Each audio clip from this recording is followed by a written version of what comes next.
जय हिंद। आज हम लोग क्या समझेंगे, परागण क्या है। ठीक है, मतलब पॉलिनेशन क्या है। क्योंकि पिछली वीडियो में हम लोगों ने क्या समझा है, पुष्पी पादपों में लैंगिक जनन कैसे होता है, पुष्प का स्ट्रक्चर कैसे होता है। जैसे अगर हम लोग बात करें, जो ये हम लोगों का फ्लावर का स्ट्रक्चर है, इसको हम लोगों ने समझ लिया है कि जो ये फ्लावर है इसका कंप्लीट स्ट्रक्चर बना के अच्छे से इसको समझ लिया है कि इसके जो जो पार्ट्स होते हैं उसका वर्क क्या होता है। तो इस वीडियो में हम लोग क्या समझेंगे कि परागण क्या होता है। तो आइए देखते हैं परागण क्या होता है। जैसे देखिए, जो परागण है, पॉलिनेशन है, किसी पुष्प के पराग कणों, मतलब ये क्या है, ये एक पुष्प है और परागकण क्या है, ये पोलन ग्रेन क्या है, परागकण है। ये क्या है, एंथर है, ये मेल पार्ट है, ये यहाँ से इसका पूरा फीमेल पार्ट होता है। तो ये क्या कह रहा है, किसी पुष्प के पराग कणों, मतलब इसका उसी पुष्प अथवा उसी जाति के अन्य पुष्पों पे, ये वही पुष्प है या फिर इसी तरीके से किसी दूसरे प्लांट के फ्लावर पे, ठीक है, पुष्प के वर्तिका पर, ये क्या है, ये उसका वर्तिका है। ठीक है, वर्तिका पर पहुंचने की क्रिया को क्या बोलते हैं, परागण कहते हैं। ठीक है, इसको वहां पे पहुंचने की क्रिया को क्या बोलेंगे, परागण बोलेंगे। अभी देखिए, परागण दो प्रकार के होते हैं, उसको भी समझ लेते हैं।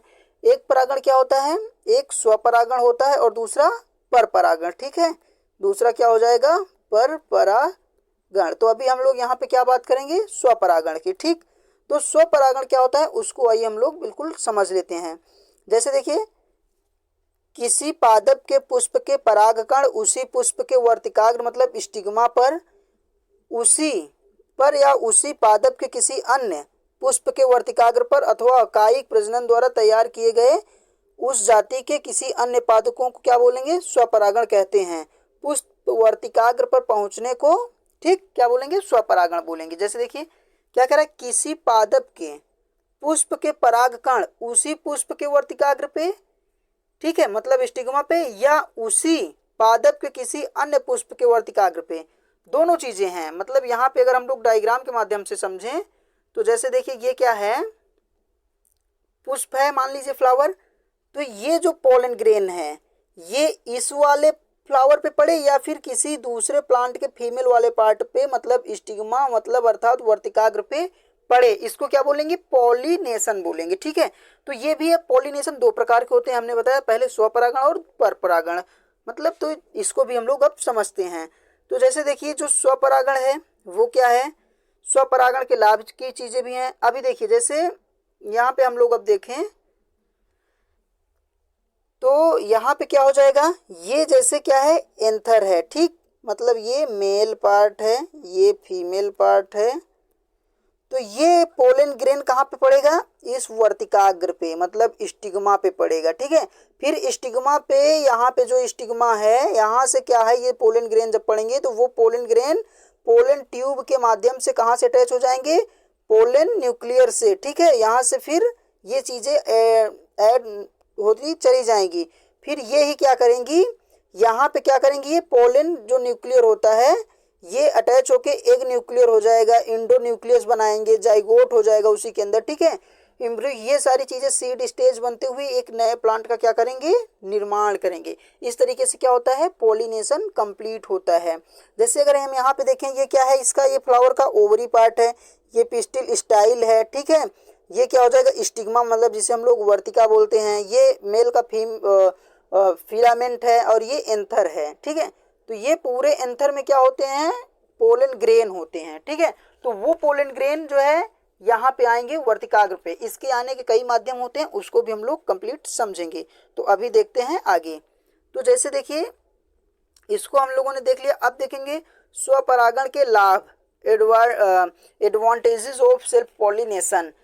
इसके पीढ़ी की शुद्धता बनी रहती है। ठीक है, पहली बात तो जो है, इनकी पीढ़ी जो है, जो इनका जो न्यू जनरेशन आएगा, नया प्लांट होगा, वो अच्छा रहेगा एक तरह से। ठीक है, उसके बाद जो बी है उसको भी देख लेते हैं।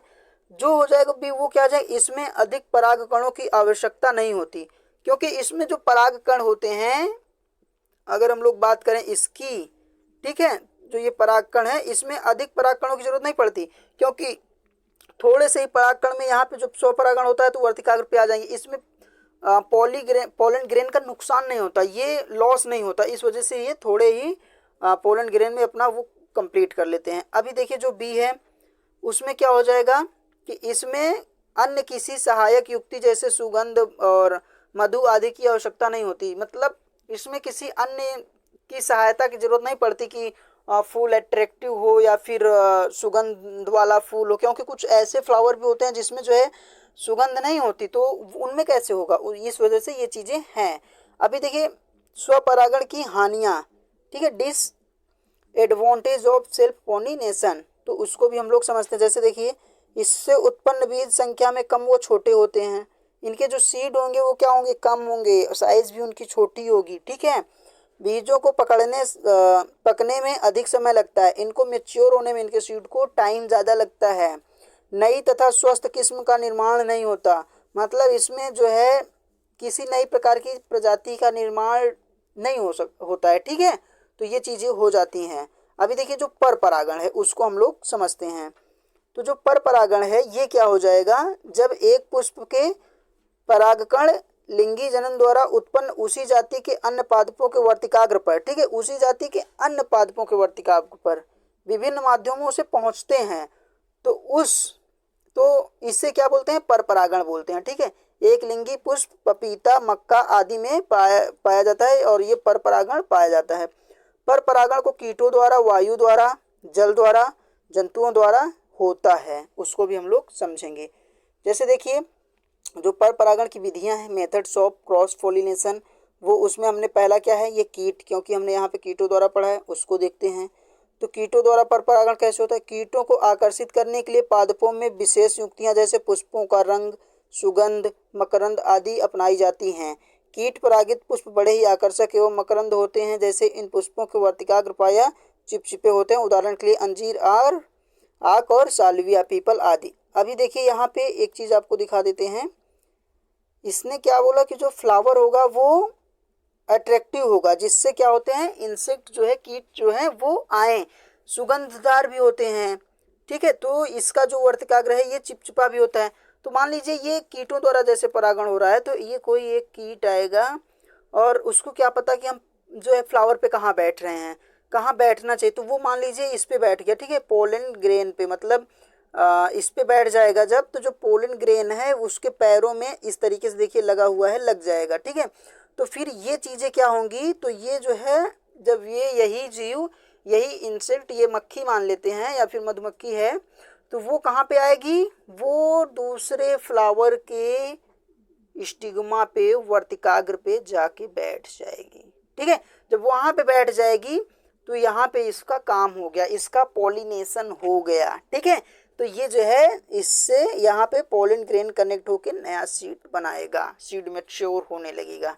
तो ये क्या हो जाएगा, ये है कीटों द्वारा परागण। अभी देखिए अब क्या होता है वायु द्वारा परागण, उसको भी समझ लेते हैं। तो जो वायु द्वारा परागण होता है, अनेक पादपों में वायु द्वारा परागण होता है, इसके लिए अनेक युक्तियाँ अपनाई जाती है। पुष्प प्रायः छोटे और बड़े समूह में लगे होते हैं। ये देखिए जो फ्लावर होते हैं ये क्या होते हैं, ये जब वायु द्वारा परागण होता है तो उसको समझते हैं। मान लीजिए ये यहाँ पे क्या है हमारे, ये क्या है, पोलन ग्रेन है, ये एयर से, हवा के संपर्क से, हवा से उड़ के कहाँ पे आ जाएंगे, वर्तिकाग्र पे आ जाएंगे, ठीक है, वर्तिका पे आ जाएंगे, स्टिग्मा पे आ जाएंगे, तो इनमें क्या हो जाएगा, पॉलिनेशन हो जाएगा। इस तरीके से इसमें पॉलिनेशन हो जाता है। और इसमें देखिए इसमें परागकण की ज़रूरत ज़्यादा पड़ती है, क्योंकि जब हवा के माध्यम से वर्तिका पे जा रहा है तो और जो है पोलन ग्रेन वो ज़मीन पे भी गिर जाएंगे, क्योंकि हवा से उसको पता नहीं है कि हमें वर्तिका पे ही जाना है, तो कुछ वर्तिका पे जाते हैं, अधिकतर गिर जाते हैं, इस वजह से इसमें पोलन ग्रेन की मात्रा ज़्यादा लगती है, ठीक है। तो इस तरीके से इसमें क्या हो जाता है, पॉलिनेशन होता है। अभी देखिए जो एक और है उसको भी देख लेते हैं। इन पुष्पों में सुगंध, मकरंद, रंगों का अभाव होता है, इसकी वर्तिकाग्र खुरदुरे एवं चिपचिपे होते हैं, ठीक है। तो परागकण हल्के, जलरोधी, शुष्क तथा अत्यधिक मात्रा में बनते हैं। इसमें देखिए क्या होता है, परागकण ज़्यादा लगते हैं क्योंकि वायु के माध्यम से इनकी हानि बहुत अधिक होती है। पहले ही बता दिया हमने कि ये हवा में और ज़मीन पे गिर जाएंगे, तो ज़रूरी नहीं है कि इसमें थोड़े पोलन ग्रेन में ही हो जाए, अधिक की मात्रा इसमें लगती है। उदाहरण के लिए जैसे देखिए गेहूं में कितने सारे फूल होते हैं, तो ये सारी चीज़ें इसमें, मक्का में, ठीक है, ज्वार आदि चीज़ें इसके एग्जाम्पल्स हैं। अभी अगर हम लोग बात करें जल के द्वारा, तो जल के द्वारा जो परागण होता है यह परागकण जल में उगने वाले पादपों में पाया जाता है जो पादप पुष्प जल के ऊपर खिलते हैं, जैसे कमल हो गया और जल लिली आदि हैं। ठीक है, अभी देखिए इसको हम लोग समझते हैं। तो ये क्या हो जाएगा, परागकण के लिए पुष्पों को परागकणों, वर्तिकाग्र, वर्तिका, वर्तिकाग्र आदि में अनेक अनुकूलन पाए जाते हैं। पुष्प रंगहीन, मकरंदहीन और गंधहीन होते हैं। ठीक है, जो जल के पुष्प होते हैं वो इस तरीके नेचर के होते हैं। ठीक है, परागकण हल्के होते हैं, इनका घनत्व अधिक अर्थात कम संख्या में ज़्यादा होते हैं। इससे परागकण जल सतह पर तैरते हुए मादा पुष्प के संपर्क में आते हैं। तत्पश्चात परागकण वर्तिकाग्र द्वारा ग्रहण कर लिए जाते हैं। ठीक है, जैसे वैलेस्नेरिया, हाइड्रिला और सिरेटोफिलम। ठीक है, सिरेटोफिलम। तो इस तरीके से इनमें क्या हो जाएगा, पॉलिनेशन कंप्लीट हो जाता है। तो अब हम लोग देखिए क्या समझ लिया पूरा, कि मतलब पॉलिनेशन कैसे होता है, इसको हम लोगों ने कंप्लीट समझ लिया है। दो प्रकार के होते हैं, पहले ही हमने समझा है। तो एक क्या हो जाएगा, एक स्वपरागण है, दूसरा क्या हो जाएगा, परपरागण। तो स्वपरागण, परपरागण आई होप कि आपको समझ में आ गया होगा।